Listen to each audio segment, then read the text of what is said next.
ഇങ്ങനെ ഒരു picture F ബിയിലോ ഇൻസ്റ്റയിലോ കണ്ടു കഴിഞ്ഞപ്പം ഇത് നമ്മുടെ സൈറ്റിലും ഒന്ന് ഇംപ്ലിമെൻറ്റ് ചെയ്താലോ എന്നൊരാഗ്രഹം. അതിന് വേണ്ടിയിട്ട് 24 സെൻറ്റിമീറ്റർ സ്ക്വയറായിട്ടുള്ളതും 8 സെൻറ്റിമീറ്റർ കുറയാത്തതുമായിട്ടുള്ളൊരു തേക്കിൻ്റെ കഷ്ണമാണ് നമ്മൾ അന്വേഷിച്ചത്. ഒറ്റ പീസായിട്ട് എടുക്കുന്നതിലുണ്ടാകുന്ന എക്സ്പെൻസും അതുപോലെ തന്നെ കിട്ടാനുള്ള കാലതാമസവും വെച്ചിട്ട് നമ്മളത് ഒന്ന് കൂട്ടിച്ചേർത്തെടുക്കാമെന്ന് വിചാരിച്ചു. 2 പലക കൂട്ടിച്ചേർത്ത് എടുക്കാമെന്ന് തീരുമാനിച്ചു.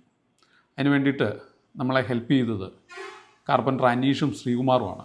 അവരുടെ വർക്ക്ഷോപ്പിൽ വെച്ച് ഈ പീസ് പലക കട്ട് ചെയ്ത് പ്ലെയിൻ ചെയ്ത് പശയിട്ടെടുക്കുകയാണ് ഉണ്ടായത്. അങ്ങനെ പശയിട്ടെടുത്ത കൂട്ടത്തിൽ ഇതിൻ്റെ ഹെഡ് സൈഡ് സെറ്റ് ചെയ്യാൻ വേണ്ടിയിട്ട് 4 ഇഞ്ച് സ്ക്വയറായിട്ടുള്ളതും ഒരു 8 ഇഞ്ച് പൊക്കമുള്ള 2 പീസ് കൂടി നമ്മൾ അവിടെ നിന്ന് തന്നെ സെലക്ട് ചെയ്തു. ഇതുമായിട്ട് CNC കട്ടിംഗ് സെൻറ്ററുകളിൽ ചെന്നപ്പോൾ അവർക്ക് പലർക്കും ഇത് ഈ ഒരു ഷേപ്പിലേക്ക് ആക്കുന്നതിന് ബുദ്ധിമുട്ട്, തേക്ക് പിന്നെ തടിയിൽ ചെയ്യുന്നതിനുള്ള ബുദ്ധിമുട്ട്, ഇങ്ങനെ പല കാരണങ്ങൾ കൊണ്ട് നടക്കാതെ വന്നു. ഈ പദ്ധതി ഉപേക്ഷിച്ചാലോ എന്ന് വിചാരിച്ചിരിക്കുമ്പോഴാണ് മുട്ടത്തുള്ള ആർട്ടിസ്റ്റ് സുനിലിനെ പരിചയപ്പെടുന്നത്. അദ്ദേഹവുമായിട്ട് സംസാരിച്ചപ്പോൾ വളരെ പോസിറ്റീവായിട്ട് ഇങ്ങ് കൊണ്ടുപോവാം, നമുക്ക് എന്ത് വേണമെങ്കിലും ചെയ്തെടുക്കാം എന്നാണ് പറഞ്ഞത്. ആ ഒരു ധൈര്യത്തിൽ സുനിലേട്ടൻ്റെ വർക്ക്ഷോപ്പിൽ ചെന്ന ഉടനെ തന്നെ ഈ ഹെഡ് സൈഡ് സെറ്റ് ചെയ്യാനുള്ള, കുടുമി സെറ്റ് ചെയ്യാനുള്ള പലക അല്ലെങ്കിൽ ആ കഷ്ണം അദ്ദേഹം അത് ഷേപ്പ് ചെയ്യാനുണ്ടായത്.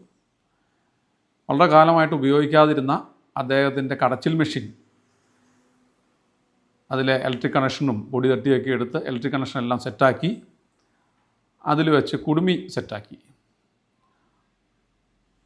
അതിനുശേഷം ഈ പലകയ്ക്ക് നമ്മൾ കൊണ്ടുവന്ന 8 സെൻറ്റിമീറ്റർ കനമുള്ള പലകയ്ക്കൊരു ഹോളിട്ട്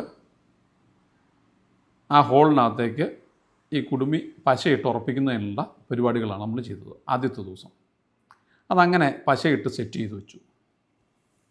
രണ്ടാമത്തെ ദിവസം ഈ സെറ്റ് ചെയ്ത് വെച്ച ഈ പ്രോഡക്റ്റ് ഒന്നടങ്കം എടുത്ത് കടച്ചിൽ മെഷീനിലേക്ക് വെച്ചിട്ട് അവിടെയാണ് ഇത് ഷേപ്പ് ചെയ്യുന്നത്. അദ്ദേഹത്തിൻ്റെ സുനിലേട്ടൻ്റെ ആ അനുഭവ സമ്പന്നത വളരെ കൃത്യമായിട്ട് നമുക്ക് മനസ്സിലാക്കാൻ വേണ്ടി കഴിഞ്ഞു. അദ്ദേഹം അത് നമ്മൾ ഉദ്ദേശിച്ച ഷേപ്പിൽ അതിൻ്റെ എഡ്ജെല്ലാം റൗണ്ട് ചെയ്ത് സാൻഡ് പേപ്പർ ഇട്ട് നല്ലൊരു പ്രോഡക്റ്റാക്കി നമുക്ക് തരികയുണ്ടായി.